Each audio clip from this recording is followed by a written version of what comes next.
Hi guys, എല്ലാവർക്കും സുഖമല്ലേ?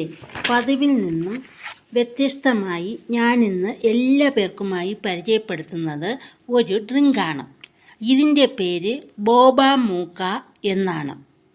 പേര് കേട്ടാൽ തന്നെ വളരെയധികം ടഫാണെന്ന് നമുക്ക് തോന്നുമെങ്കിലും ഇത് വളരെ എളുപ്പത്തിൽ തയ്യാറാക്കാവുന്ന ഒരു ഡ്രിങ്കാണ്.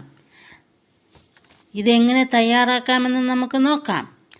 ആദ്യം ഒരു ഗ്ലാസ്സിൽ കപ്പപ്പൊടി കൊണ്ടുണ്ടാക്കിയ ബോൾസ് അഥവാ ടപ്പിയോക്കോ പേൾസ്, ബ്രൗൺ ഷുഗറിൻ്റെ ലായനിയും ചേർത്ത് ഒരു മിശ്രിതമാക്കി ഇതിലേക്ക് ഇടുക.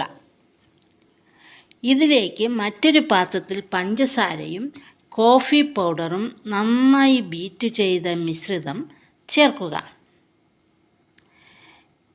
ഈ മിശ്രിതം നന്നായി ബീറ്റ് ചെയ്യുമ്പോൾ നല്ല കട്ടിയുള്ള ഒരു പേസ്റ്റ് രൂപത്തിലാണ് ഇത് വരുന്നത്. ഇതിൽ 1.5 ഗ്ലാസ് തിളപ്പിച്ച പാൽ റൂം ടെമ്പറേച്ചറിൽ തണുത്തതിന് ശേഷം ഇതിലേക്ക് ഒഴിക്കുക. 1 സ്പൂൺ കൊണ്ട് ഇവയെല്ലാം നന്നായിട്ട് ഇളക്കി യോജിപ്പിക്കുക. നാവിൽ കൊതിയൂറുന്ന ബോബ മൂക്ക ഡ്രിങ്ക് തയ്യാറായി കഴിഞ്ഞു.